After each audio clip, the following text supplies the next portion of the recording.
मेरी reporting reminder भैन। हाँ जी, कितनी आयत पढ़नी है बस? कोई आयत पढ़नी है सर। ओके जी। ਸੁਲੇਮਾਨ ਦਾ ਬੁੱਧ ਪ੍ਰਾਪਤੀ ਲਈ ਪ੍ਰਾਰਥਨਾ ਕਰਨਾ। ਤਦ ਰਾਜਾ ਸੁਲੇਮਾਨ ਨੇ ਮਿਸਰ ਦੇ ਰਾਜਾ ਫਰਾਉਨ ਨਾਲ ਸੰਧੀ ਕੀਤੀ ਅਤੇ ਦਿਨ ਚਿੰਨ ਵੱਲੋਂ ਉਸਨੇ ਫਰਾਉਨ ਦੀ ਪੁੱਤਰੀ ਨਾਲ ਵਿਆਹ ਕੀਤਾ। ਫਿਰ ਉਹ ਫਰਾਉਨ ਦੀ ਧੀ ਨੂੰ ਵਿਆਹ ਕੇ ਦਾਊਦ ਦੇ ਨਗਰ ਵਿੱਚ ਲੈ ਆਇਆ। ਉਸਨੇ ਜਦੋਂ ਤੱਕ ਆਪਣਾ ਮਹਿਲ, ਪ੍ਰਭੂ ਦਾ ਮੰਦਰ ਅਤੇ ਯਰੂਸ਼ਲਮ ਸ਼ਹਿਰ ਦੀ ਚਾਰ ਦੀਵਾਰੀ ਲਈ ਫਰਾਉਨ ਦੀ ਧੀ ਨੂੰ ਉੱਥੇ ਹੀ ਰੱਖਿਆ। ਅਸੀਂ ਇੱਥੇ ਇੱਕ ਬਹੁਤ ਵੱਡੀ ਚੀਜ਼ ਦੇਖਦੇ ਪਏ, ਇੱਕ ਛੋਟੀ ਚੀਜ਼। ਉਸਦਾ ਪਹਿਲਾ ਵਿਆਹ ਹੋਇਆ ਔਰ ਇਜਿਪਟ ਦਾ ਤੇ ਰਾਜ ਇੰਨਾ ਵੱਧ ਚੁੱਕਾ ਹੈ, ਦਾਊਦ ਨੇ ਆਪਣੇ ਰਾਜ ਨੂੰ ਇੰਨਾ ਵਧਾ ਲਿਆਇਆ ਕਿ ਇਜਿਪਟ ਦਾ ਬਾਰਡਰ ਤੇ ਦੂਸਰੇ ਪਾਸਿਓਂ ਅਗਰ ਅਸੀਂ ਇਹ ਦੇਖੀਏ ਕਿ ਜ਼ਰੂਰ ਇਜ਼ਰਾਈਲ ਦਾ ਬਾਰਡਰ ਆਪਸ ਦੇ ਵਿੱਚ ਜੁੜਦੇ ਪਏ ਔਰ ਇਹ ਵਕਤ ਐਸਾ ਆ ਕਿ ਉਹਨਾਂ ਨੇ ਦੂਜੇ ਪਾਸੇ ਹਮਲਾ ਕੀਤਾ ਹੈ। ਉਹ ਸੋਚ ਰਹੇ ਤੇ ਸੁਲੇਮਾਨ ਨੇ ਉਸਦੇ ਗੱਭਿਓਂ ਇੱਕ ਰਸਤਾ ਕੱਢਿਆ। he was good, so ਉਹਨੇ ਜਾ ਕੇ ਸ਼ੀਸ਼ਕ ਦੇ ਨਾਲ ਗੱਲ ਕੀਤੀ। now ਯਾਦ ਰੱਖਣਾ ਚਾਹੀਦਾ ਕਿ ਉਸ ਵੇਲੇ ਬਲੈਕ ਡਾਇਨੈਸਟੀਜ਼ ਉੱਥੇ ਚੱਲਦੀਆਂ ਪਈਆਂ ਸੀ, ਜਿਹੜੇ ਰੰਗ ਦੇ ਕਾਲੇ ਸੀ। ਸੋ ਅਗਰ ਅਸੀਂ ਸ਼ੀਸ਼ਕ ਨੂੰ ਦੇਖੀਏ, ਜਿਹੜੇ ਉਹਨਾਂ ਦੇ ਟੂਮਸ ਤੋਂ ਸਾਨੂੰ ਉਹਨਾਂ ਦੀਆਂ ਪਿਕਚਰਾਂ ਵਗੈਰਾ ਮਿਲਦੀਆਂ, ਤਾਂ ਅਸੀਂ ਦੇਖਦੇ ਪਏ ਹਾਂ ਫੈਰੋ ਸ਼ੀਸ਼ਕ ਇਨ ਦਾ ਬਾਈਬਲ। ਸੋ ਅਸੀਂ ਕਾਲੇ ਰਾਜੇ ਨੂੰ ਦੇਖਦੇ ਪਏ ਹਾਂ। ਆਹ ਜਿਹੜਾ ਹੈਗਾ, ਇਹ ਸਾਰੀਆਂ ਅਸੀਂ ਚੀਜ਼ਾਂ ਇੱਥੇ ਦੇਖਦੇ ਪਏ ਹਾਂ, ਕਿਉਂਕਿ ਇਸਨੇ ਰਿਹੋਬੋਆਮ ਨੂੰ ਸਾਰਿਆਂ ਦੀ ਬਾਅਦ ਦੇ ਵਿੱਚ ਜਿੱਦਾਂ ਕਿ ਮਦਦ ਕਰਨੀ ਆ। ਔਰ ਬਹੁਤ ਸਾਰੇ ਲੋਕ ਸੋਚਦੇ ਸੀਗੇ ਕਿ ਜਿਹੜਾ ਸ਼ੀਸ਼ਕ ਦੀ ਬੇਟੀ ਤੋਂ ਜਿਹੜਾ ਬੇਟਾ ਪੈਦਾ ਹੋਇਆ ਸੀ ਤਾਂ ਉਹ ਅੱਗੇ ਰਾਜਾ ਬਣਿਆ ਸੀ, ਲੇਕਿਨ there is lots of different things and Bible ਇਸ ਨੂੰ ਨਹੀਂ ਮੰਨਦੀ। ਲੇਕਿਨ ਸ਼ੀਸ਼ਕ ਜਿਹੜਾ ਹੈਗਾ ਆ ਉਸ ਵੇਲੇ ਇਜਿਪਟ ਦੇ ਉੱਤੇ ਰਾਜ ਕਰਦਾ ਪਿਆ।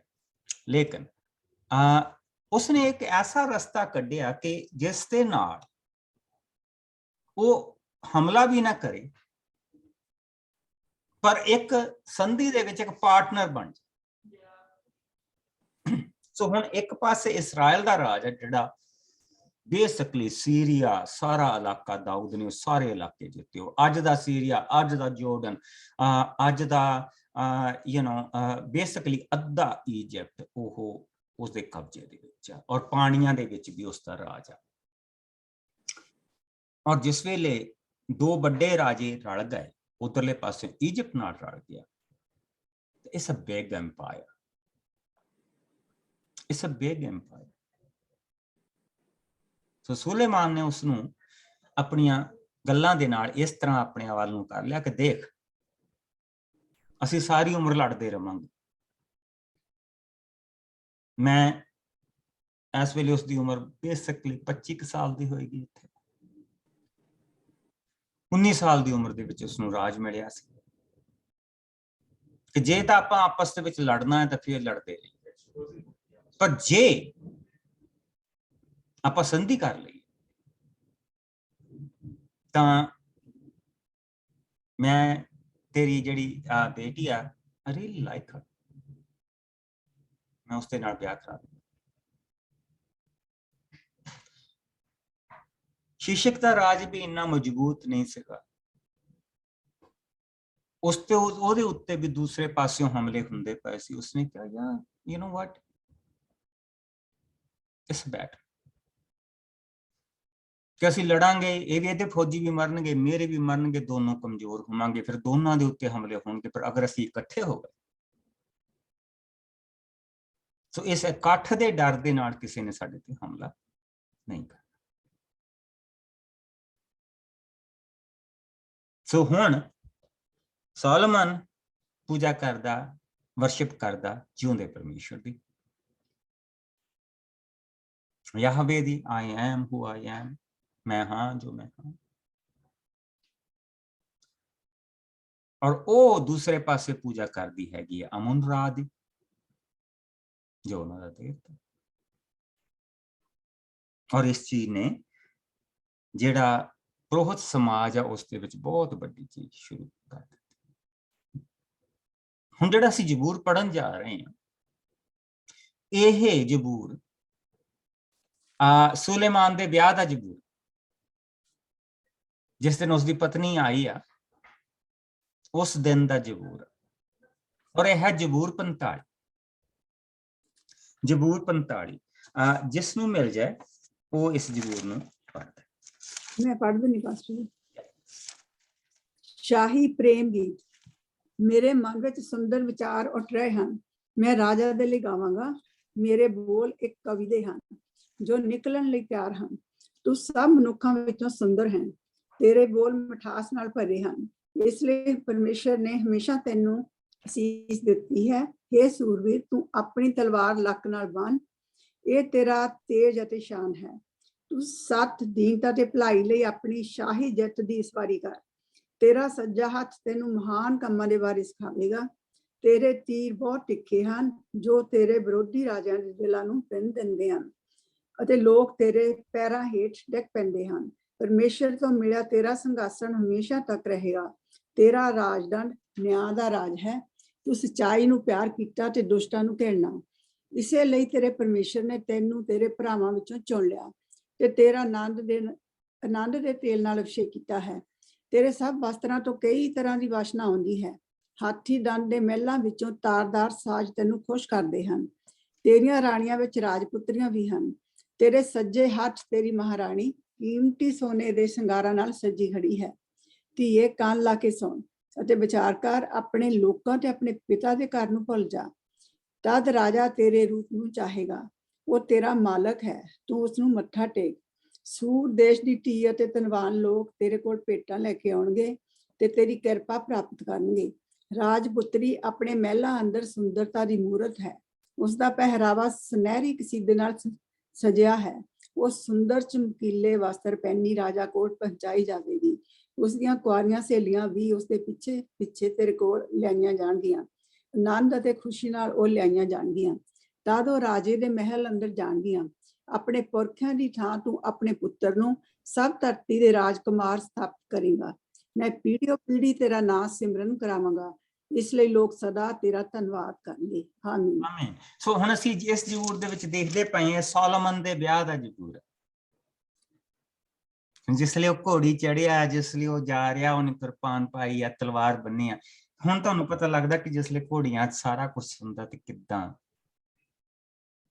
ਔਰ ਜਿਸ ਵੇਲੇ ਧੀ ਘਰੋਂ ਤੁਰਦੀ ਆ ਤੇ ਉਸ ਨੂੰ ਕਿੱਦਾਂ ਸਲਾਹਾਂ ਦਿੱਤੀਆਂ ਜਾਂਦੀਆਂ, ਕਿਸ ਤਰ੍ਹਾਂ ਉਹ ਗੀਤ ਗਾਏ ਜਾਂਦੇ, ਉਹ ਕਿੱਥੋਂ ਆਈਆਂ ਸਾਰੀਆਂ ਚੀਜ਼ਾਂ। ਇਸ ਇੱਕ ਜ਼ਬੂਰ ਦੇ ਵਿੱਚ ਸਾਰੀਆਂ ਚੀਜ਼ਾਂ ਸਮੇਟ ਦਿੱਤੀਆਂ।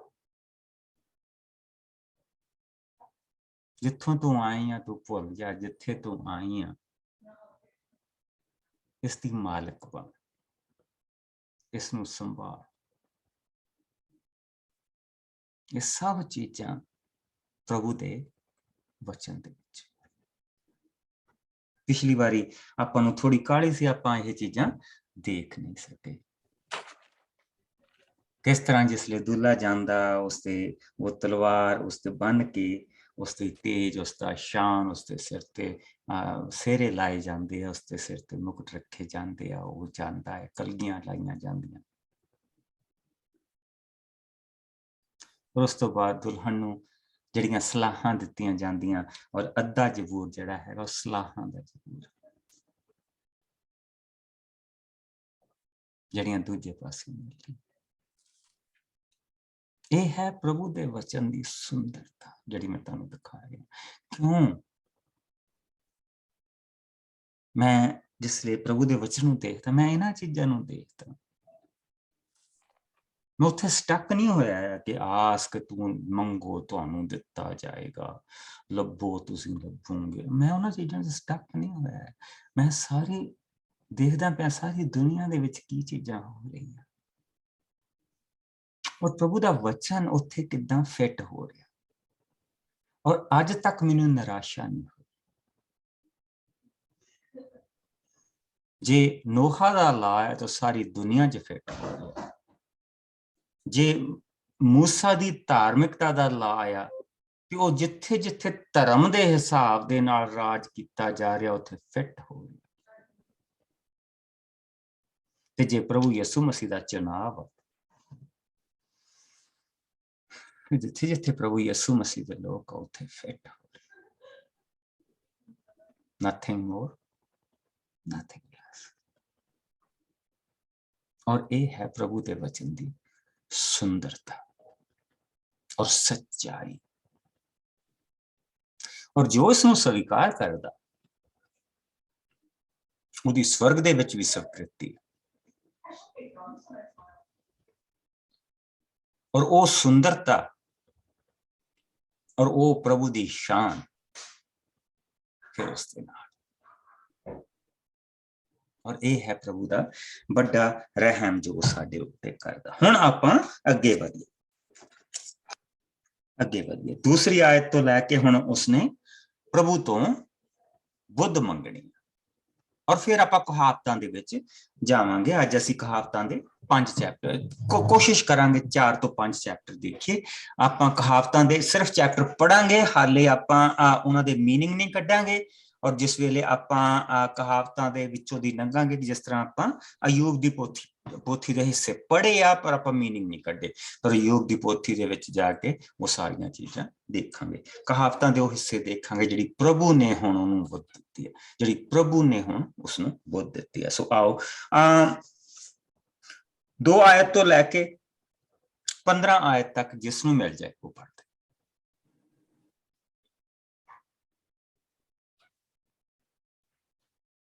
मैं ही पढ़ दें पास्टर जी मेरी भैन।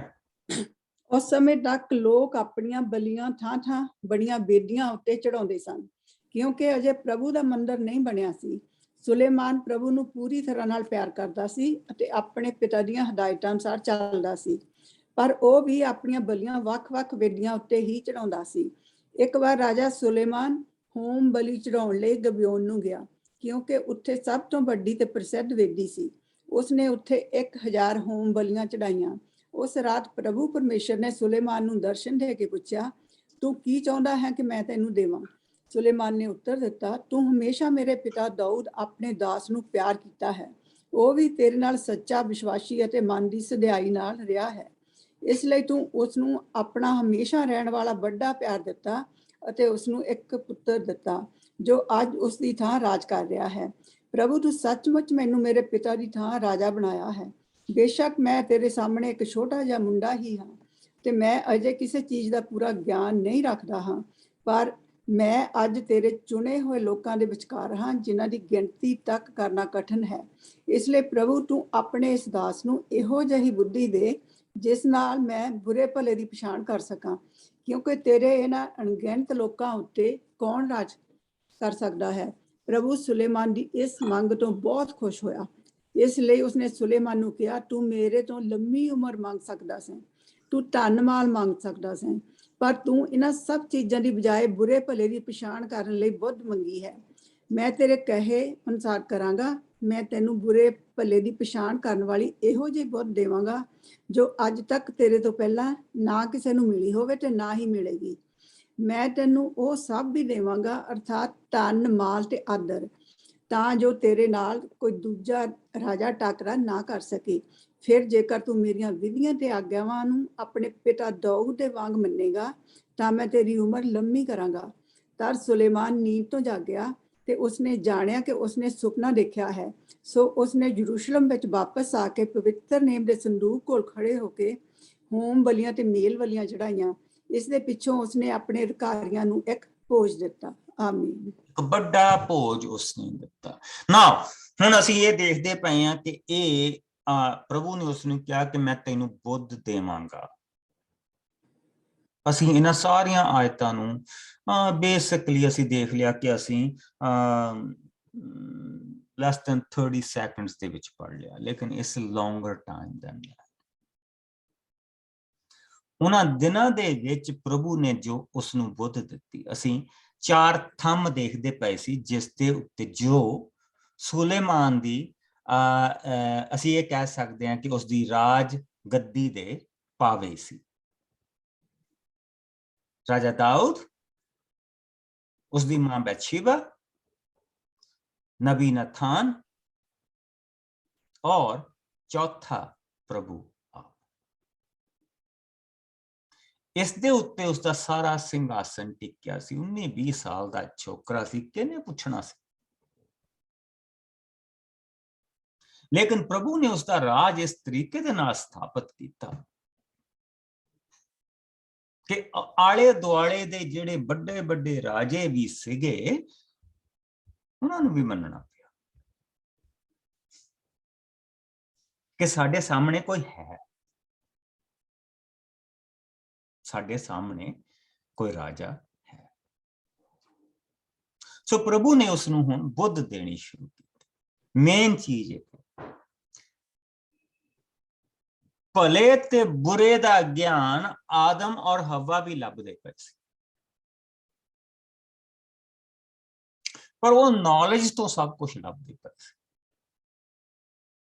वो ज्ञान दा वो जिहड़ा रुख सी गब्बे लगा ना, वो ज्ञान मंगदे सी। और ज्ञान तुसीं हाले भी देखोगे कि जिहड़े बड़े बड़े सारे साधु जिहड़े बैठे हो जी, इन्हां नूं ज्ञान हो गया,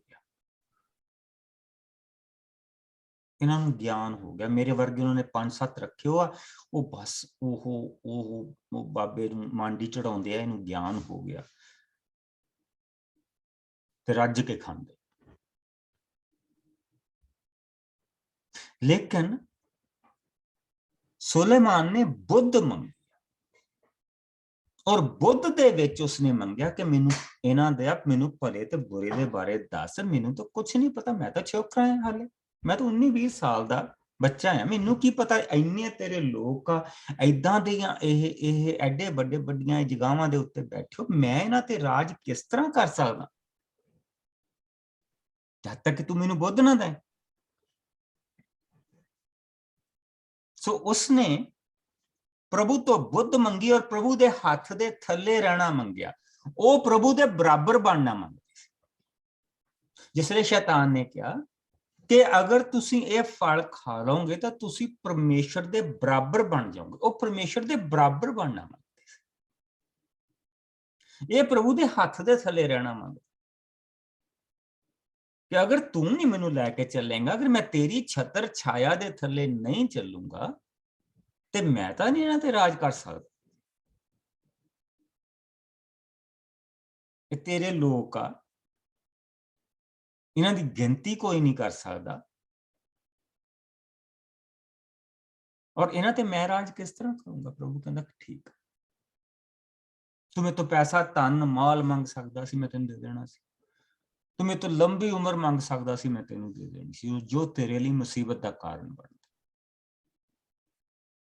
पर तू मेरे तो बुद्ध मंगी, धन माल तो मैं हुण तेनू दूंगा, पर मैं तेनू ऐसी बुद्ध दूंगा जो ना तो तेरे तो पहला किसी दे कोल सी और ना तेरे तो बाद किसी दे कोल होई। सो अज असीं वो हिस्से देखे जिहड़े सोलोमन दी मां ने उसनूं सिखाए। हुण असीं वो हिस्से देखांगे जिहड़े प्रभु ने कहावतां दे विच, जो प्रभु ने उसनूं दित्ते। मेरे नाल कहावतां दे विच आ जाओ।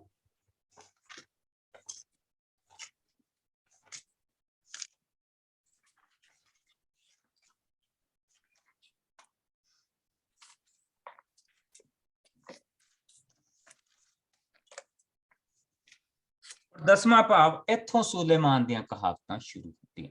जिहड़े पहले 9 चैप्टर आ वो बैतशेबा दीयां, वो बैतशेबा ते दाऊद दे।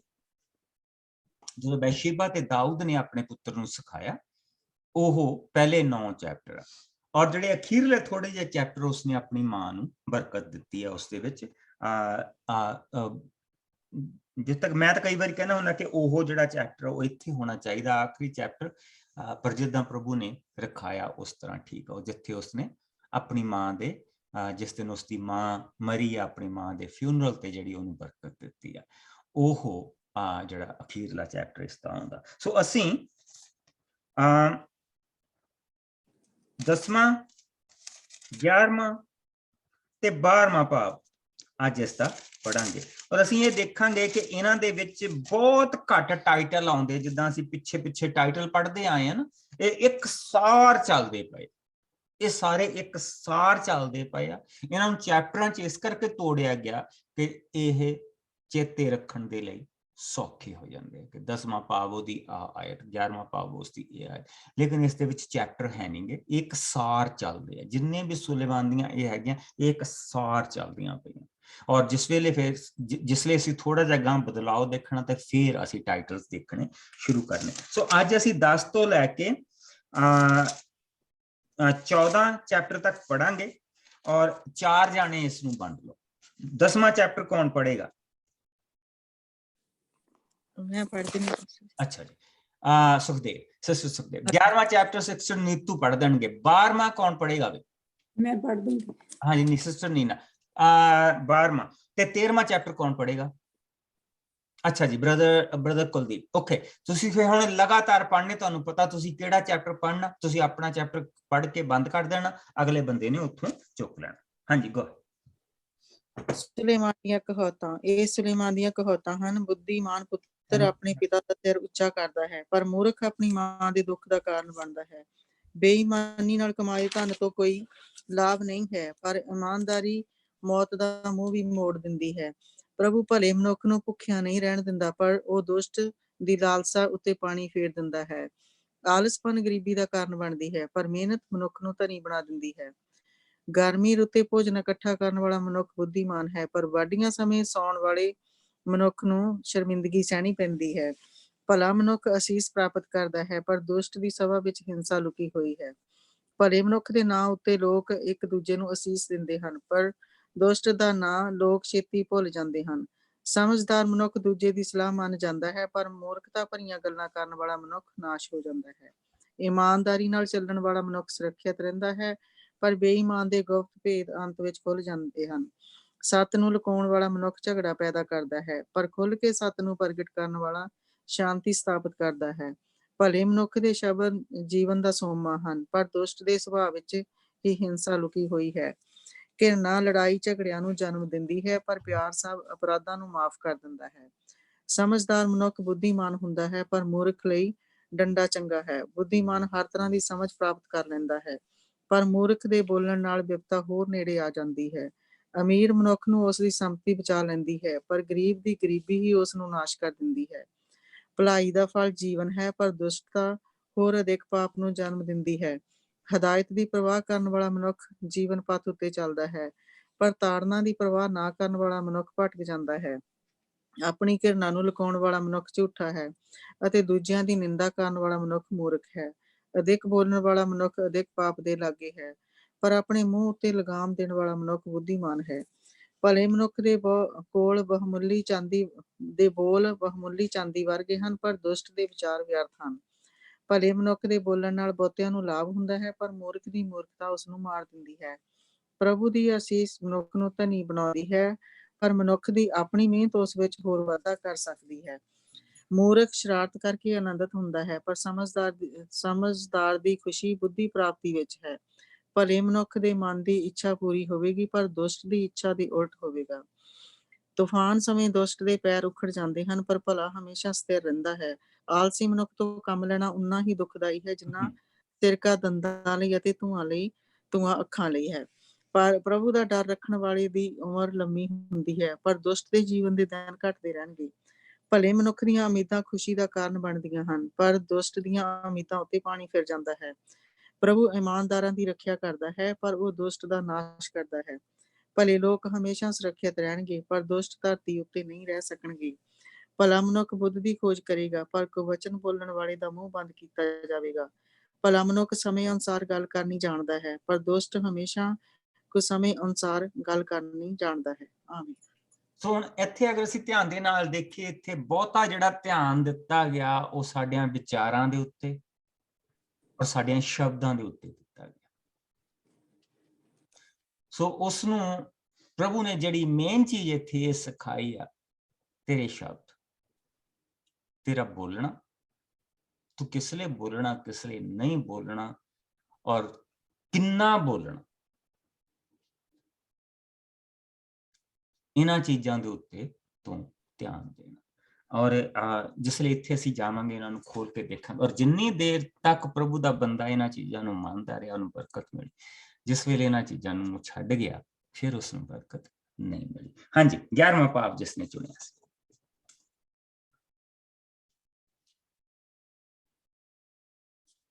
ਸਿਸਟਰ ਨੀਨਾ ਗੋ ਹੈ। ਓਕੇ। ਪ੍ਰਭੂ ਝੂਠੇ ਮਾਪ ਵਰਤਣ ਵਾਲਿਆਂ ਨੂੰ ਘਿਰਣਾ ਕਰਦਾ ਹੈ, ਪਰ ਉਹ ਸੱਚੇ ਮਾਪ ਵਾਲਿਆਂ ਤੋਂ ਖੁਸ਼ ਹੁੰਦਾ ਹੈ। ਹੰਕਾਰੀ ਦਾ ਸਿਰ ਹਮੇਸ਼ਾ ਨੀਵਾਂ ਹੁੰਦਾ ਹੈ, ਪਰ ਨਮਰ ਮਨੁੱਖ ਬੁੱਧੀਮਾਨ ਹੁੰਦਾ ਹੈ। ਸਚਿਆਰ ਦਾ ਖਰਾਪਨ ਉਸ ਦੀ ਅਗਵਾਈ ਕਰਦਾ ਹੈ, ਪਰ ਕਪਟੀ ਦਾ ਕਪਟ ਉਸ ਨੂੰ ਨਾਸ਼ ਕਰਦਾ ਹੈ। ਧਨ ਕ੍ਰੋਧ ਵਾਲੇ ਦਿਨ ਮਨੁੱਖ ਦੀ ਕੋਈ ਮਦਦ ਨਹੀਂ ਕਰ ਸਕਦਾ, ਪਰ ਨੇਕੀ ਮਨੁੱਖ ਨੂੰ ਮੌਤ ਦੇ ਮੂੰਹ ਵਿੱਚੋਂ ਵੀ ਕੱਢ ਸਕਦੀ ਹੈ। ਭਲਾਈ ਭਲੇ ਦੇ ਰਾਹਾਂ ਨੂੰ ਸਿੱਧਾ ਰੱਖਦੀ ਹੈ, ਦੁਸ਼ਟ ਆਪਣੀ ਦੁਸ਼ਟਤਾ ਵਿੱਚ ਫਸ ਕੇ ਡਿੱਗ ਪੈਂਦਾ ਹੈ। ਭਲਾਈ ਭਲੇ ਮਨੁੱਖ ਦਾ ਬਚਾਅ ਕਰਦੀ ਹੈ, ਪਰ ਕਪਟੀ ਆਪਣੀ ਲਾਲਸਾ ਦਾ ਹੀ ਕੈਦੀ ਹੋ ਜਾਂਦਾ ਹੈ। ਦੁਸ਼ਟ ਦੀ ਮੌਤ ਨਾਲ ਉਸ ਦੀ ਉਮੀਦ ਵੀ ਖਤਮ ਹੋ ਜਾਂਦੀ ਹੈ ਤੇ ਧਰਮੀ ਦੀਆਂ ਆਸਾਂ ਉੱਤੇ ਵੀ ਪਾਣੀ ਫਿਰ ਜਾਂਦਾ ਹੈ। ਭਲੇ ਦਾ ਵਿਪਤਾ ਤੋਂ ਛੁਟਕਾਰਾ ਹੁੰਦਾ ਹੈ, ਪਰ ਦੋਸ਼ ਉਸ ਵਿੱਚ ਫਸ ਜਾਂਦਾ ਹੈ। ਧਰਮੀ ਦੇ ਬੋਲਾਂ ਦੁਆਰਾ ਉਸਦੇ ਗੁਆਂਢੀ ਦਾ ਨਾਸ਼ ਹੋ ਜਾਂਦਾ ਹੈ, ਪਰ ਭਲੇ ਦਾ ਗਿਆਨ ਦੁਆਰਾ ਬਚਾਅ ਹੋ ਜਾਂਦਾ ਹੈ।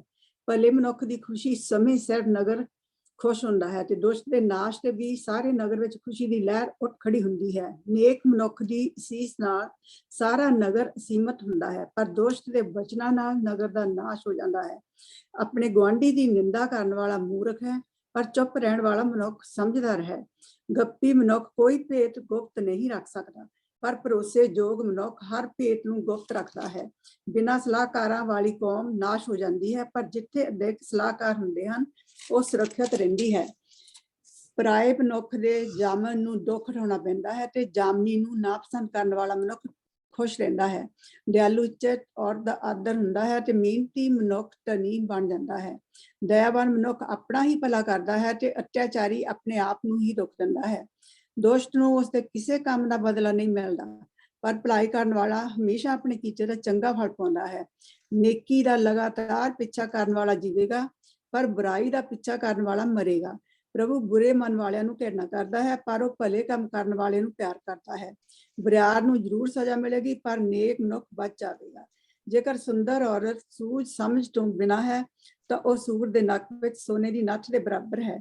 ਭਲੇ ਮਨੁੱਖ ਦੀ ਹਰ ਇੱਛਾ ਦਾ ਨਤੀਜਾ ਭਲਾ ਹੁੰਦਾ ਹੈ, ਪਰ ਦੁਸ਼ਟ ਦੀ ਹਰ ਇੱਛਾ ਦਾ ਨਤੀਜਾ ਕ੍ਰੋਧ ਹੁੰਦਾ ਹੈ। ਖੁੱਲੇ ਦਿਲ ਨਾਲ ਖਰਚ ਕਰਨ ਵਾਲਾ ਹੋਰ ਧਨੀ ਹੁੰਦਾ ਹੈ, ਪਰ ਕੰਜੂਸੀ ਕਰਨ ਵਾਲਾ ਹੋਰ ਗਰੀਬ ਹੁੰਦਾ ਹੈ। ਖੁੱਲੇ ਦਿਲ ਵਾਲੇ ਮਨੁੱਖ ਨੂੰ ਸੀਸ ਮਿਲਦੀ ਹੈ ਤੇ ਦੂਜੇ ਦੀ ਮਦਦ ਕਰਨ ਵਾਲਾ ਮਦਦ ਪ੍ਰਾਪਤ ਕਰਦਾ ਹੈ। ਅਨਾਜ ਨੂੰ ਦਬਾ ਕੇ ਰੱਖਣ ਵਾਲੇ ਨੂੰ ਲੋਕ ਸਰਾਪ ਦਿੰਦੇ ਹਨ, ਪਰ ਜੋ ਖੁੱਲ੍ਹੇਆਮ ਵੇਚਦਾ ਹੈ ਉਸ ਨੂੰ ਸੀਸ ਦਿੰਦੇ ਹਨ। ਭਲਾਈ ਦੇ ਖੋਜੀ ਮਨੁੱਖ ਨੂੰ ਭਲਾਈ ਮਿਲਦੀ ਹੈ, ਪਰ ਬੁਰਾਈ ਦੇ ਪਿੱਛੇ ਚੱਲਣ ਵਾਲੇ ਦਾ ਬੁਰਾ ਹੀ ਹੁੰਦਾ ਹੈ। ਧਨ ਉੱਤੇ ਭਰੋਸਾ ਰੱਖਣ ਵਾਲਾ ਮਨੁੱਖ ਨਾਸ਼ ਹੋ ਜਾਵੇਗਾ, ਪਰ ਭਲਾ ਮਨੁੱਖ ਹਰੇ ਰੁੱਖ ਵਾਂਗ ਵਧੇ ਫੁੱਲੇਗਾ। ਆਪਣੇ ਟੱਬਰ ਨੂੰ ਦੁੱਖ ਦੇਣ ਵਾਲੇ ਮਨੁੱਖ ਦੇ ਹੱਥ ਕੁਝ ਨਹੀਂ ਆਵੇਗਾ ਤੇ ਮੂਰਖ ਹਮੇਸ਼ਾ ਬੁੱਧੀਮਾਨ ਦੀ ਸੇਵਾ ਕਰੇਗਾ। ਭਲਾ ਮਨੁੱਖ ਜੀਵਨ ਦਾ ਸੋਮਾ ਹੈ, ਪਰ ਦੁਸ਼ਟ ਜੀਵਨ ਨੂੰ ਖਤਮ ਕਰਦਾ ਹੈ। ਭਲੇ ਲੋਕਾਂ ਨੂੰ ਇਸ ਧਰਤੀ ਉੱਤੇ ਆਪਣੇ ਕੀਤੇ ਦਾ ਫਲ ਮਿਲ ਜਾਂਦਾ ਹੈ ਅਤੇ ਦੁਸ਼ਟ ਤੇ ਪਾਪ ਵੀ ਆਪਣੇ ਕੀਤੇ ਦੀ ਸਜ਼ਾ ਇੱਥੇ ਹੀ ਭੁਗਤਦੇ ਹਨ। ਆਮੀਨ। ਆਪਣਾ ਵੀ ਪੜ੍ਹਦੇ ਪਾਸਟਰ ਜੀ? ਨਹੀਂ ਜੀ, ਅਗਲਾ ਨਹੀਂ ਸਾਰਿਆਂ ਨੇ ਮੈਂ ਵੰਡਿਆ ਹੈ। ਹਾਂਜੀ ਹਾਂਜੀ। 12ਵਾਂ ਭਾਵ ਪੜ੍ਹਨਾ ਸਿਸਟਰ ਨੀਤੂ ਨੇ ਤੇ 13ਵਾਂ ਪੜ੍ਹਨਾ ਸਾਡੇ ਭਰਾ ਨੇ। ਹਾਂਜੀ, 12ਵਾਂ ਭਾਵ ਸਿਸਟਰ ਜੀ।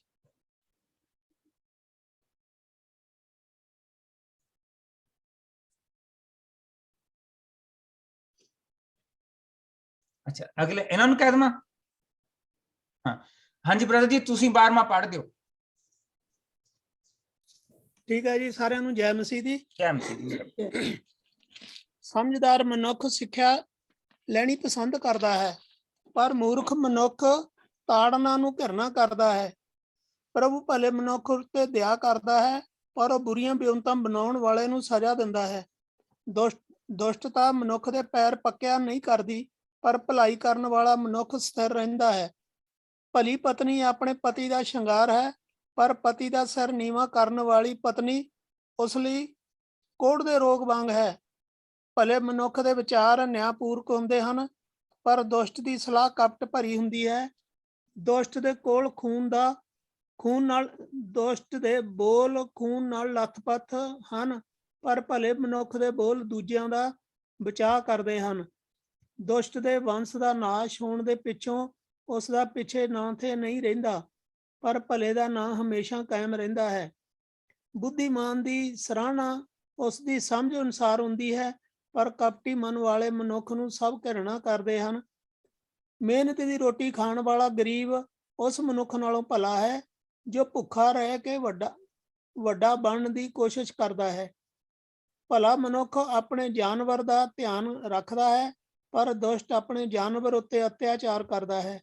ਆਪਣੀ ਜ਼ਮੀਨ ਦੀ ਵਾਹੀ ਕਰਨ ਵਾਲਾ ਮਨੁੱਖ ਰੱਜ ਕੇ ਖਾਂਦਾ ਹੈ, ਪਰ ਮੂਰਖ ਕੇਵਲ ਵਿਉਂਤਾਂ ਹੀ ਬਣਾਉਂਦਾ ਰਹਿੰਦਾ ਹੈ। ਦੁਸ਼ਟ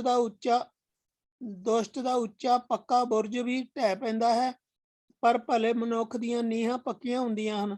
ਬੁਰਾ ਮਨੁੱਖ ਆਪ ਹੀ ਆਪਣੇ ਬੁਰੇ ਵਿਚਾਰਾਂ ਦੇ ਜਾਲ ਵਿੱਚ ਫਸ ਜਾਂਦਾ ਹੈ, ਪਰ ਭਲਾ ਮਨੁੱਖ ਬਿਪਤਾ ਤੋਂ ਬਚ ਜਾਂਦਾ ਹੈ। ਮਨੁੱਖ ਆਪਣੇ ਸ਼ਬਦਾਂ ਅਨੁਸਾਰ ਫਲ ਪ੍ਰਾਪਤ ਕਰਦਾ ਹੈ ਅਤੇ ਉਸ ਨੂੰ ਆਪਣੇ ਕੀਤੇ ਦਾ ਬਦਲਾ ਮਿਲਦਾ ਹੈ। ਮੂਰਖ ਹਮੇਸ਼ਾ ਆਪਣੇ ਆਪ ਨੂੰ ਠੀਕ ਸਮਝਦਾ ਹੈ, ਪਰ ਸਮਝਦਾਰ ਮਨੁੱਖ ਦੂਜਿਆਂ ਦੀ ਸਲਾਹ ਲੈਂਦਾ ਹੈ। ਮੂਰਖ ਦਾ ਗੁੱਸਾ ਤੁਰੰਤ ਪ੍ਰਗਟ ਹੋ ਜਾਂਦਾ ਹੈ, ਪਰ ਸਮਝਦਾਰ ਆਪਣੇ ਅਪਮਾਨ ਦੀ ਪਰਵਾਹ ਨਹੀਂ ਕਰਦਾ। ਸੱਚ ਬੋਲਣ ਵਾਲਾ ਨਿਆਂ ਨੂੰ ਜਨਮ ਦਿੰਦਾ ਹੈ, ਪਰ ਝੂਠ ਬੋਲਣ ਵਾਲਾ ਅਨਿਆਂ ਕਰਦਾ ਹੈ। ਬਿਨਾਂ ਸੋਚੇ ਸਮਝੇ ਬੋਲੇ ਸ਼ਬਦ ਤਿੱਖੀ ਤਲਵਾਰ ਵਾਂਗ ਚੁਭਦੇ ਹਨ, ਪਰ ਸਮਝਦਾਰ ਦੁਆਰਾ ਬੋਲੇ ਸ਼ਬਦ ਮਰਲਮ ਦਾ ਕੰਮ ਕਰਦੇ ਹਨ। ਸੱਤ ਹਮੇਸ਼ਾ ਰਹਿੰਦਾ ਹੈ, ਪਰ ਝੂਠ ਕੇਵਲ ਥੋੜੇ ਸਮੇਂ ਤੱਕ ਰਹਿੰਦਾ ਹੈ। ਬੁਰਾ ਸੋਚਣ ਵਾਲੇ ਦਾ ਅੰਤ ਬੁਰਾ ਹੁੰਦਾ ਹੈ, ਪਰ ਭਲਾਈ ਕਰਨ ਵਾਲਾ ਆਨੰਦਿਤ ਹੁੰਦਾ ਹੈ। ਭਲੇ ਮਨੁੱਖ ਉੱਤੇ ਕੋਈ ਵਿਪਤਾ ਨਹੀਂ ਆਉਂਦੀ, ਪਰ ਬੁਰਾ ਹਮੇਸ਼ਾ ਦੁੱਖਾਂ ਨਾਲ ਘਿਰਿਆ ਰਹਿੰਦਾ ਹੈ। ਝੂਠ ਬੋਲਣ ਵਾਲਿਆਂ ਨੂੰ ਪ੍ਰਭੂ ਘਿਰਣਾ ਕਰਦਾ ਹੈ, ਪਰ ਵਿਸ਼ਵਾਸੀਆਂ ਤੋਂ ਉਹ ਪ੍ਰਸੰਨ ਹੁੰਦਾ ਹੈ। ਸਮਝਦਾਰ ਮਨੁੱਖ ਆਪਣੇ ਗਿਆਨ ਨੂੰ ਗੁਪਤ ਰੱਖਦਾ ਹੈ, ਪਰ ਮੂਰਖ ਆਪਣੀ ਮੂਰਖਤਾ ਦਾ ਢੰਡੋਰਾ ਪਿੱਟਦਾ ਹੈ। ਮਿਹਨਤੀ ਮਨੁੱਖ ਨੂੰ ਸ਼ਕਤੀ ਮਿਲਦੀ ਹੈ, ਪਰ ਆਲਸੀ ਹਮੇਸ਼ਾ ਗੁਲਾਮੀ ਕਰਦਾ ਹੈ। ਚਿੰਤਾ ਮਨੁੱਖ ਦੀ ਖੁਸ਼ੀ ਖਤਮ ਕਰ ਦਿੰਦੀ ਹੈ, ਪਰ ਭਲੇ ਸ਼ਬਦ ਮਨੁੱਖ ਨੂੰ ਖੁਸ਼ ਰੱਖਦੇ ਹਨ। ਭਲਾ ਮਨੁੱਖ ਆਪਣੇ ਮਿੱਤਰਾਂ ਦੀ ਅਗਵਾਈ ਕਰਦਾ ਹੈ, ਪਰ ਦੁਸ਼ਟ ਉਹਨਾਂ ਨੂੰ ਕੁਰਾਹੇ ਪਾਉਂਦਾ ਹੈ। ਆਲਸੀ ਮਨੁੱਖ ਕਦੇ ਵੀ ਆਪਣੇ ਮਨ ਦੀ ਮੁਰਾਦ ਪੂਰੀ ਨਹੀਂ ਕਰੇਗਾ, ਪਰ ਮਿਹਨਤੀ ਮਨੁੱਖ ਬਹੁਤ ਸੰਪਤੀ ਪ੍ਰਾਪਤ ਕਰੇਗਾ। ਭਲਾਈ ਜੀਵਨ ਦਾ ਰਾਹ ਹੈ, ਪਰ ਦੁਸ਼ਟਤਾ ਮੌਤ ਦਾ ਰਾਹ ਹੈ। ਪੜ੍ਹੇ ਸੁਣੇ ਜਾਣ ਤੇ ਸਾਰਿਆਂ ਨੂੰ ਅਸ਼ੀਸ਼ ਬਰਕਤ ਮਿਲੇ। ਥੈਂਕ ਯੂ ਬ੍ਰਦਰ ਜੀ। ਇਹ ਤਾਂ ਸੱਚਮੁੱਚ ਅਸ਼ੀਸ਼ ਬਰਕਤ ਦੇਣ ਵਾਲੇ ਹਿੱਸੇ ਅਸੀਂ ਪੜ੍ਹਦੇ ਪਏ ਹਾਂ। ਇਹ ਪ੍ਰਭੂ ਦੇ ਡਾਇਰੈਕਟ ਸ਼ਬਦ ਆ। ਜਿਸ ਵੇਲੇ ਉਸਨੇ ਬੁੱਧੀ ਦੀ ਮੰਗ ਕੀਤੀ ਆ ਤੇ ਪ੍ਰਭੂ ਉਸਨੂੰ ਇਹ ਬੁੱਧ ਦੇ ਰਿਹਾ ਕਿ ਤੂੰ ਇਹਨਾਂ ਚੀਜ਼ਾਂ ਦੇ ਉੱਤੇ ਧਿਆਨ ਦੇ। 3 golden years, ਸਿਰਫ 3 ਸਾਲ ਗੋਲਡਨ ਸੀਗੇ ਉਹਦੀ ਜ਼ਿੰਦਗੀ, ਔਰ ਉਸ ਤੋਂ ਬਾਅਦ ਉਹ ਉਖੜ ਗਿਆ। ਅਸੀਂ ਕਈ ਵਾਰੀ ਉੱਥੇ ਜਾ ਕੇ ਦੇਖਾਂ ਸੋ ਉੱਥੋਂ ਬਹੁਤ ਸਾਰੇ ਸਾਡੇ ਜਿਹੜੇ ਮਾਂ-ਬਾਪ ਪਛਤਾਉਂਦੇ ਪਏ ਆ ਜਾਂ ਆਪਣੇ ਆਪ ਨੂੰ ਕੁੜਦੇ ਪਏ ਆ ਅੰਦਰੋਂ ਅੰਦਰੀ, ਪਤਾ ਨਹੀਂ ਮੈਂ ਕੀ ਗਲਤੀ ਕਰ ਦਿੱਤੀ, ਰਾਈਟ। ਅਸੀਂ ਜਿਸਲੇ ਉੱਥੇ ਜਾ ਕੇ ਉਹਨਾਂ ਚੀਜ਼ਾਂ ਨੂੰ ਦੇਖਾਂਗੇ ਤਾਂ ਉੱਥੋਂ ਬਹੁਤ ਸਾਰੀ ਤੁਹਾਨੂੰ ਪ੍ਰਭੂ ਬਰਕਤ ਦੇਗਾ ਕਿ ਨਹੀਂ, ਇਟ ਇਜ਼ ਨਾਟ, ਇਹ ਤੁਹਾਡੀ ਫਾਲਟ ਨਹੀਂ ਹੈ। ਇਹ ਸਮੇਂ ਦਾ ਚੱਕਰ ਜਿਸ ਦੇ ਵਿੱਚ ਅਸੀਂ ਜਿਉਂਦੇ ਪਏ। 13ਵਾਂ ਭਾਵ ਸਾਡੀ ਭੈਣ ਪੜ੍ਹੀ ਗਈ, ਉਸਦੀਆਂ 25 ਆਇਤਾਂ ਸਿਸਟਰ ਜੀ ਗੋ ਹੈ। ਬੁੱਧੀਮਾਨ ਪੁੱਤਰ ਆਪਣੇ ਪਿਤਾ ਦੀ ਸਿੱਖਿਆ ਉੱਤੇ ਧਿਆਨ ਦਿੰਦਾ ਹੈ, ਪਰ ਠੱਠੇਬਾਜ਼ ਤਾੜਨਾ ਦੀ ਕੋਈ ਪਰਵਾਹ ਨਹੀਂ ਕਰਦਾ ਹੈ। ਭਲਾ ਮਨੁੱਖ ਆਪਣੇ ਕਹੇ ਅਨੁਸਾਰ ਭਲਾ ਬਦਲਾ ਪ੍ਰਾਪਤ ਕਰਨਗੇ, ਪਰ ਧੋਖੇਬਾਜ਼ ਹਮੇਸ਼ਾ ਹਿੰਸਾ ਦੇ ਇੱਛਾਵਾਨ ਹੁੰਦੇ ਹਨ। ਆਪਣਾ ਮੂੰਹ ਬੰਦ ਰੱਖਣਾ ਆਪਣਾ ਜੀਵਨ ਬਚਾਉਣਾ ਹੈ, ਪਰ ਆਪਣਾ ਮੂੰਹ ਅਧਿਕ ਖੋਲਣ ਵਾਲਾ ਆਪਣਾ ਜੀਵਨ ਨਾਸ਼ ਕਰਦਾ ਹੈ। ਆਲਸੀ ਮਨੁੱਖ ਦੇ ਮਨ ਦੀ ਕੋਈ ਇੱਛਾ ਪੂਰੀ ਨਹੀਂ ਹੁੰਦੀ, ਪਰ ਮਿਹਨਤੀ ਮਨੁੱਖ ਦੀ ਹਰ ਇੱਛਾ ਪੂਰੀ ਹੁੰਦੀ ਹੈ। ਨੇਕ ਮਨੁੱਖ ਝੂਠ ਨੂੰ ਘਿਰਣਾ ਕਰਦਾ ਹੈ, ਪਰ ਦੁਸ਼ਟ ਸ਼ਰਮਿੰਦਗੀ ਤੇ ਅਪਮਾਨ ਦੀ ਕੋਈ ਪਰਵਾਹ ਨਹੀਂ ਕਰਦਾ ਹੈ। ਭਲੇ ਰਾਹ ਉੱਤੇ ਚੱਲਣ ਵਾਲੇ ਮਨੁੱਖ ਦੀ ਦੇਖਭਾਲ ਭਲਾਈ ਕਰਦੀ ਹੈ, ਪਰ ਦੁਸ਼ਟ ਨੂੰ ਉਸ ਦਾ ਪਾਪ ਹੀ ਮਾਰ ਦਿੰਦਾ ਹੈ। ਆਪਣੇ ਆਪ ਨੂੰ ਧਨੀ ਸਮਝਣ ਵਾਲਾ ਮਨੁੱਖ ਅਸਲ ਵਿੱਚ ਗਰੀਬ ਹੁੰਦਾ ਹੈ, ਪਰ ਜੋ ਮਨੁੱਖ ਆਪਣੇ ਆਪ ਨੂੰ ਗਰੀਬ ਸਮਝਦਾ ਹੈ ਉਹ ਧਨੀ ਹੈ।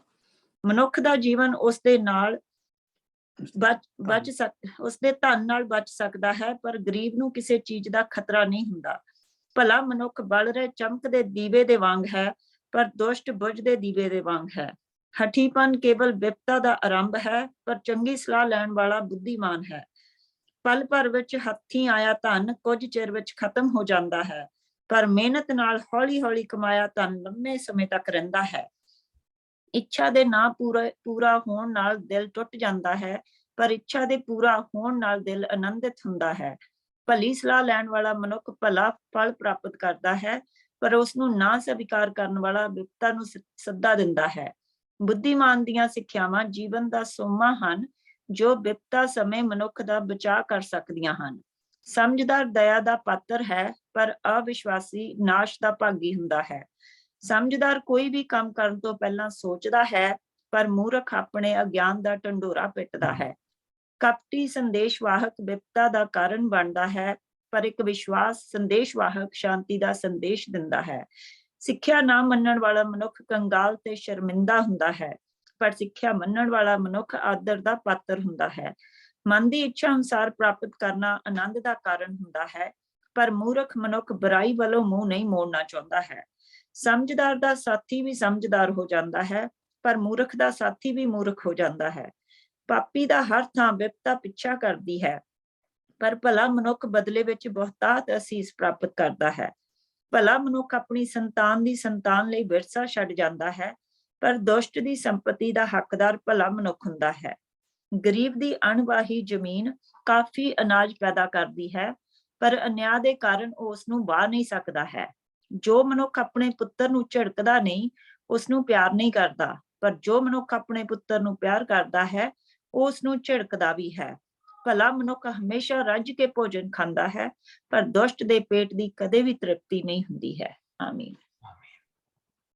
ਖੁਦਾਵੰਦ ਦਾ ਸ਼ੁਕਰ ਕਰਦੇ ਹਾਂ ਇਸ ਬੁੱਧ ਦੇ ਲਈ। ਇਹਨਾਂ ਆਇਤਾਂ ਦੇ ਨਾਲ ਮੈਂ ਤੁਹਾਨੂੰ ਛੱਡਣਾ ਮੰਗਦਾ, ਕਿਉਂਕਿ ਹਰ ਇੱਕ ਆਇਤ ਦੇ ਵਿੱਚ ਇੱਕ ਪੋਜ਼ਿਟਿਵ, ਇੱਕ negative, positive negative, positive negative ਸਾਨੂੰ ਦਿੱਤਾ ਗਿਆ। ਜਿਸ ਤਰ੍ਹਾਂ ਜੀਵਨ ਦਾ ਰੁੱਖ ਤੇ ਗਿਆਨ ਦਾ ਰੁੱਖ। ਹਰ ਇੱਕ ਜਿਹੜੀ ਆਇਤ ਆ ਉਸ ਦੇ ਵਿੱਚ ਇੱਕ ਜੀਵਨ ਦਾ ਰੁੱਖ ਔਰ ਇੱਕ ਗਿਆਨ ਦਾ ਰੁੱਖ। ਕਪਟੀ ਨੂੰ ਇਹ ਨਹੀਂ ਹੁੰਦਾ ਕਿ ਉਹਨੂੰ ਗਿਆਨ ਨਹੀਂ ਹੁੰਦਾ, ਉਹਨੂੰ ਗਿਆਨ ਬਹੁਤ ਹੁੰਦਾ ਹੈ, ਪਰ ਜਿਹੜਾ ਉਸਦੇ ਮਨ ਦਾ ਕਪਟ ਆ ਨਾ, ਉਹੀ ਉਸ ਨੂੰ ਬਰਬਾਦ ਕਰਦਾ। ਔਰ ਭਲੇ ਮਨੁੱਖ ਦਾ ਜਿਹੜਾ ਆਸਰਾ ਹੁੰਦਾ ਉਹ ਪ੍ਰਭੂ ਤੇ ਹੁੰਦਾ।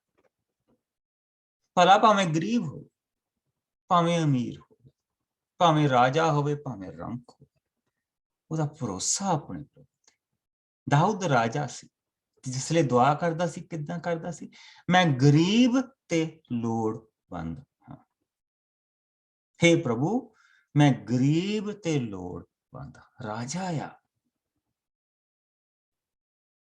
ਰਾਜਾ ਆ, ਪ੍ਰਭੂ ਨੇ ਉਸਦਾ ਰਾਜ ਫੈਲਾਇਆ ਆ। ਅਗਰ ਅਸੀਂ ਦੇਖੀਏ, ਜਿਹੜੀਆਂ ਤੁਹਾਨੂੰ ਮੈਂ ਬਹੁਤ ਸਾਰੀਆਂ ਚੀਜ਼ਾਂ ਦਿਖਾਉਣਾ ਹੁੰਨਾ, ਅਗਰ ਉਹਨਾਂ ਦੇ ਵਿੱਚ ਅਸੀਂ ਦੇਖੀਏ ਤਾਂ ਪ੍ਰਭੂ ਨੇ ਜਿਹੜਾ ਸਾਊਲ ਤੋਂ ਉਸਨੇ ਰਾਜ ਪ੍ਰਾਪਤ ਕੀਤਾ ਸੀ, ਇੰਨਾ ਕਾ ਜਿਹੜਾ ਪੀਲਾ ਨੀਲਾ ਹਰਾ ਅਸੀਂ ਦੇਖਦੇ ਪਏ ਆ। ਔਰ ਦਾਊਦ ਨੇ ਆਪਣੇ ਸਮੇਂ ਦੇ ਵਿੱਚ ਇਸ ਰਾਜ ਨੂੰ ਇੰਨਾ ਵਧਾ ਦਿੱਤਾ ਸੀ ਕਿ ਉਹਦਾ ਪਾਣੀਆਂ ਦੇ ਉੱਤੇ ਵੀ ਰਾਜ ਸੀ। ਔਰ ਉਸਦਾ ਜਿਹੜਾ ਦਾਊਦ ਦਾ ਰਾਜ ਸੀ, ਆਹ ਦੇਖੋ, ਇਜਿਪਟ ਦੇ ਬਾਰਡਰਾਂ ਦੇ ਨਾਲ ਉਸਦਾ ਰਾਜ ਜਾ ਕੇ ਲੱਗਾ ਸੀ। ਰਿਵਰ ਆਫ ਇਜਿਪਟ ਦੇ ਉੱਤੇ, ਅੱਧੀ ਰਿਵਰ ਦੇ ਉੱਤੇ ਉਸਦਾ ਰਾਜ ਸੀ। ਇਧਰੋਂ ਅਦੋਮ ਤੇ ਉਸਦਾ ਰਾਜ ਸੀ, ਮੁਆਬੀਆਂ ਦੀ ਧਰਤੀ, ਅਮੋਨ ਦੇ ਉੱਤੇ, ਆਰਾਮ ਦੇ ਉੱਤੇ, ਔਰ ਫਿਰ ਅਸੀਂ ਇਧਰਲੇ ਪਾਸੇ ਸੀਰੀਆ ਦਾ ਸਾਰਾ ਇਲਾਕਾ, ਜਿਹਨੂੰ ਅਸੀਂ ਸੀਰੀਆ ਕਹਿੰਦੇ ਆ, ਇਹ ਸਾਰੇ ਇਲਾਕੇ ਤੇ ਉਸਦਾ ਰਾਜ ਸੀ। ਤੇ ਉਹ ਦੁਆ ਕਿੱਦਾਂ ਕਰਦਾ ਸੀ? ਮੈਂ ਗਰੀਬ ਤੇ ਲੋੜਵੰਦ। ਆਪਣੀ ਔਕਾਤ ਨੂੰ ਨਹੀਂ ਭੁੱਲਿਆ। ਔਰ ਧੰਨ ਉਹ ਮਨੁੱਖ ਜਿਹੜਾ ਆਪਣੀ ਔਕਾਤ ਨੂੰ ਨਹੀਂ ਭੁੱਲਦਾ। ਉਹ ਉਸ ਜਗ੍ਹਾ ਨੂੰ ਨਹੀਂ ਭੁੱਲਦਾ ਜਿੱਥੋਂ ਉਹ ਕੱਢਿਆ ਗਿਆ, ਜਿੱਥੋਂ ਉਹ ਚੁੱਕਿਆ ਗਿਆ, ਉਹਨੂੰ ਨਹੀਂ ਭੁੱਲਦਾ। ਔਰ ਉਸ ਦੀ ਬਰਕਤ ਉਸ ਨੂੰ ਮਿਲਦੀ, ਉਸ ਦੀ ਸੰਤਾਨ। ਆਓ ਪਿਆਰੇ ਪ੍ਰਭੂ, ਤੇਰਾ ਸ਼ੁਕਰ ਕਰਦੇ ਹਾਂ ਅੱਜ ਦੇ ਇਸ ਵਚਨ ਦੇ ਵਿੱਚ ਜੋ ਕੁਛ ਅਸੀਂ ਦੇਖਿਆ। ਹੇ ਖੁਦਾਵੰਦ, ਇਸ ਬੁੱਧੀ ਦੇ ਨਾਲ ਤੂੰ ਸਾਨੂੰ ਵੀ ਮਾਲਾ ਮਾਰ ਕਰ। ਸਾਨੂੰ ਤੇਰੀ ਬੁੱਧ ਦੀ ਜ਼ਰੂਰਤ ਹੈ ਪ੍ਰਭੂ ਜੀ, ਜਿਸ ਨੂੰ ਤੇਰੀ ਬੁੱਧ ਪ੍ਰਾਪਤ ਹੋ। ਗਿਆਨ ਨਹੀਂ ਖੁਦਾਵੰਦ, ਬੁੱਧ। ਗਿਆਨ ਤਾਂ ਬੁਰਾਈ ਵੱਲ ਲੈ ਕੇ ਜਾਂਦਾ, ਪਰ ਤੇਰੀ ਬੁੱਧ ਸਾਨੂੰ ਤੇਰੇ ਰਸਤਿਆਂ ਤੇ ਵੱਲ ਲੈ ਕੇ, ਤੇਰੀ ਬੁੱਧ ਸਾਨੂੰ ਤੇਰੇ ਡਰ ਵੱਲ ਲੈ ਕੇ ਜਾਂਦੀ ਹੈ। ਤੇਰੀ ਦਿੱਤੀ ਹੋਈ ਬੁੱਧ ਪ੍ਰਭੂ ਜੀ ਸਾਨੂੰ ਤੇਰੀ ਛਤਰ ਛਾਇਆ ਦੇ ਥੱਲੇ ਰੱਖਦੀ। ਸੋ ਖੁਦਾਵੰਦ, ਸਾਨੂੰ ਤੂੰ ਇਸ ਬੁੱਧ ਦੇ ਨਾਲ ਪਿਆਰੇ ਪ੍ਰਭੂ, ਬੁਰੇ ਔਰ ਬੁਰਾਈ ਤੋਂ ਸਾਨੂੰ ਬਚਾ ਕੇ ਰੱਖਣਾ, ਆਪਣੀ ਨਜ਼ਦੀਕੀ ਦੇ ਵਿੱਚ ਬਣਾ ਕੇ ਰੱਖਣਾ। ਪ੍ਰਭੂ ਯਿਸੂ ਮਸੀਹ ਦੇ ਮਿੱਠੇ ਔਰ ਪਿਆਰੇ ਨਾਮ ਦੇ ਵਿੱਚ ਸਾਨੂੰ ਔਰ ਹੁਣ ਜੋ ਉਸਨੂੰ ਬੁੱਧ ਮਿਲਦੀ ਪਈ ਹੈ, ਉਸਦੇ ਕਮਾਲ ਅਸੀਂ ਹੁਣ ਅੱਗੇ ਜਾ ਕੇ ਦੇਖਾਂਗੇ। ਔਰ ਆਪਾਂ ਇਸੇ ਤਰ੍ਹਾਂ ਇਸ ਦੀਆਂ 29 ਚੈਪਟਰ ਹੌਲੀ ਹੌਲੀ ਪੜਾਂਗੇ। 29 ਚੈਪਟਰਾਂ ਤੱਕ ਜਿਹੜੀ ਹੈਗੀਆਂ ਇਹ ਸਾਰਾ ਕੁਛ ਇਸ ਦੇ ਦੁਆਰਾ ਸੋਲੋਮਨ ਦੇ ਦੁਆਰਾ, ਸੋਲੋਮਨ ਨੂੰ ਪ੍ਰਭੂ ਨੇ ਜਿਹੜੀ ਬੁੱਧ ਦਿੱਤੀ ਹੈ, ਜਿਹੜੀ ਮੇਨ ਬੁੱਧ ਉਸਨੂੰ ਮਿਲੀ ਹੈ, ਜੋ ਸਿੰਘਾਸਨ ਦੇ ਉੱਤੇ ਜੋ ਮੇਨ ਚੀਜ਼ ਆ, ਉਹ ਪ੍ਰਭੂ ਨੇ ਉਸਨੂੰ ਦਿੱਤੀ ਹੈ, ਆਪਣੀ ਬੁੱਧ ਪ੍ਰਭੂ ਨੇ ਉਸਨੂੰ ਦਿੱਤੀ। ਬਲੈਸ ਯੂ, ਖੁਦਾਵੰਦ ਤੁਹਾਨੂੰ ਬਰਕਤ ਹੈ। ਕੱਲ ਨੂੰ ਸੇਮ ਟਾਈਮ ਮਿਲਾਂਗੇ ਔਰ ਆਪਾਂ ਅੱਗੇ